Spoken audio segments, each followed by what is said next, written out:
ગરમીની શરૂઆત થઈ ગઈ છે અને તેની સાથે તાપમાનમાં પણ દિવસે ને દિવસે વધારો જોવા મળી રહ્યો છે। ત્યારે વાત જો આપણા વડોદરા શહેરની કરવામાં આવે તો વડોદરા શહેરમાં પણ ગરમીનો અહેસાસ તમામ જે વડોદરાવાસીઓ છે તે કરી રહ્યા છે અને ગરમીથી રાહત મેળવવા માટે ઠંડા પીણાનું સેવન કરી રહ્યા છે। અને બીજી બાજુ જ્યારે ગરમી યથાવત છે પરંતુ ચૂંટણીનો પણ માહોલ છે, ત્યારે વડોદરાવાસીઓએ બરફની લિજ્જત માણી અને તેની સાથે ચૂંટણીની પણ ચર્ચા કરી। અમારા સંવાદદાતાએ ખાસ કવરેજ કરી છે, આવો સાંભળીએ। બહુ રાહત મળે છે ગરમીમાં, એના ખાવાથી થોડું રાહત મળે છે। આ તો જેમ જેમ ગરમી વધશે એમ એને વધારે ધંધો ચાલશે।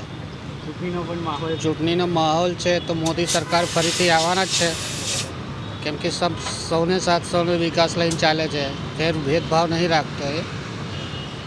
આપણે તો ગમે તે સરકાર હોય વિકાસ કરે એ જ આપણી સાથે। ભાજપની સરકાર ફર્સ્ટ ક્લાસ છે એકદમ।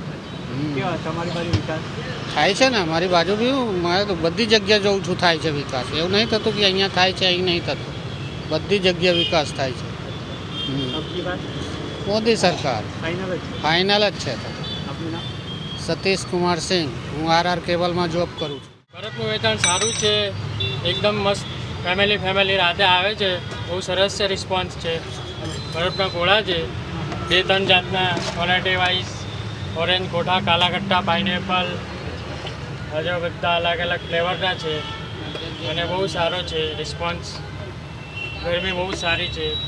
કેવી ચર્ચા દુકાને થઈ રહી છે ઇલેક્શનને લઈને? ઇલેક્શનને લોકો અહીં બેસીને ચર્ચા બી કરે છે, બરફ બી ખાય છે। હવે તો બરફની સિઝન ચાલુ થઈ ગઈ છે, હવે ગરમીની સિઝન ચાલુ થઈ ગઈ છે અને સારો રિસ્પોન્સ છે।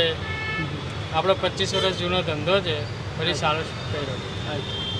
કઈ જગ્યા પર છે આ રેસકોર્સ ચકલી સર્કલ ઇન્કમટેક્સ ઓફિસની સામે જ છે।